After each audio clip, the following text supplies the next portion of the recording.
अध्याय में क्या कहते हैं, श्री सुत जी ने कहा, आगे को कहा कि हे ऋषियों, मैंने 100 भी कथा कहता हूं, सुनो। कहते हैं कि एक और भी कथा कह रहा हूं, सुनो। प्रजा पालन में लीन तुरध्वज नामक एक राजा था, जिसने भगवान सत्यनारायण देव का प्रसाद त्याग कर बहुत दुख पाया। एक समय राजा वन में वन्य पशुओं को मारकर बड़ के वृक्ष के नीचे आया। वह राजा ऐसा थे, राजा का काम ही है शिकार खेलना, लेकिन शिकार खेलना कोई गुनाह नहीं है, राजा का स्वभाव है। लेकिन उसे भगवान का पूजा हो रहा था, न वहां गया। उसका मन में सोचा कि हमने शिकार उकार खेले तो क्या भगवान का समीप जाए, अगर जाएंगे तो उनको दोष लगेगा। राजा ऐसा धार्मिक थे, कोई उनके पास में कल चपट भी नहीं था, न वहां जाकर गोड़ लगा और न प्रसाद देने लगे तो प्रसाद भी नहीं खाए राजा, कि हमने तो शिकार खेले हैं तो इसलिए हम अशुद्ध हैं। अब जो है राजा वन में पशुओं को श्री सत्यनारायण का पूजन देखा और अहंकार बस, यहाँ लिखता है अहंकार बस, लेकिन नहीं, जब शिकार खेला तो राजा अहंकार नहीं किया। उनके पास में ऐसा भावना हुआ कि हमने बट सबको मारे पीटे और क्या हम भगवान को बोल लगे, क्या हम प्रसाद ले, हम तो अपवित्र हुए हैं, वैसा यहाँ बताता है। लेकिन यहाँ तो अहंकार है। प्रसाद को त्याग कर नगर को चला गया। अब यहाँ जो है जो पूजा करने वाले, अरे राजा हले बहुत बड़ा अभिमानी हले, घोड़ों ले लगले चल गए। अब जो है वह समझ गया कि वह और प्रसाद को त्याग कर अपने घर गया, अपने सब कुछ नष्ट हो पाया। उसका पुत्र थे मर गए, धन संपत्ति नष्ट होने लगा। अब जो है से राजा कहा कि एक ही दिन में हमारे सारे धन संपत्ति पुत्र क्यों नष्ट हो गया। तो राजा ने अपने भगवान को पूरा दुख से आंसू गिराना शुरू कर दिया।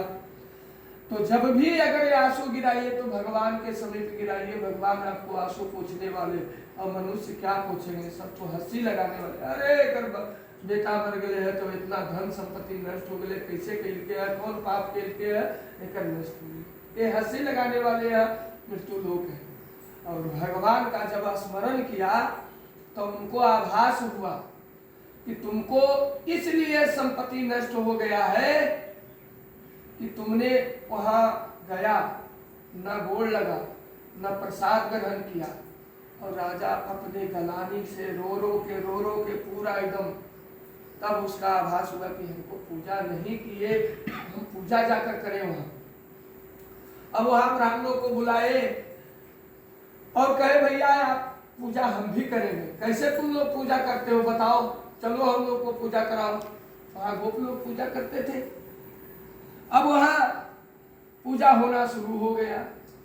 पूजा होना, प्रसाद पाया कि धीरे धीरे देख रहा है कि उसका सारे पुत्र वापिस आ गए, मतलब मरे नहीं थे, लुप्त तो हो गए थे। भगवान का परीक्षा था।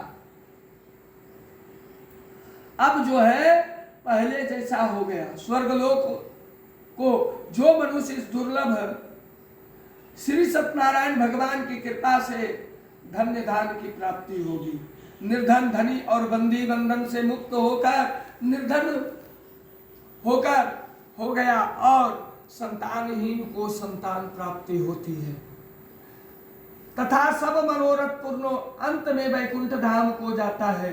जिन्होंने पहले इस व्रत को किया, अब इनको दूसरे जन्म में जो पहले व्रत किया था, दूसरे जन्म में के था कि भी सुनिए। सतानंद नामक एक वृद्ध ब्राह्मण ने सुदामा का रूप में जन्म लेकर श्री कृष्ण भक्ति कर मोक्ष प्राप्ति हुआ। जो सतानंद ब्राह्मण थे, जो पहला पूजा किए, तो वह सुदामा हुए, कृष्ण भक्ति करके वैकुंठ प्राप्त हुआ। उल्का मुख नामक एक जो राजा था, वह दशरथ बने, रंगनाथ का पूजन कर वैकुंठ को प्राप्त हो गए। साधु नामक जो वैष्णव ने धर्मात्मा सत्य प्रतिज्ञा राजा मोर ध्वज बनकर अपने पुत्र को आरे से चीर कर मोक्ष प्राप्त किया। महाराज तुर ध्वज स्वयंभू मनु हुए। उन्होंने बहुत से लोगों को भगवान की भक्ति में लीन होकर मोक्ष किया। और जो लकड़हारा था भील अगले जन्म में गुह नामक निषाद राजा हुआ, जिसने भगवान राम के चरणों की सेवा और मोक्ष प्राप्त किया। श्री स्कंदे पुराणे रेवा खंडे सप्तमो अध्याय। प्रेम से बोलिए श्री सत्यनारायण भगवान की जय।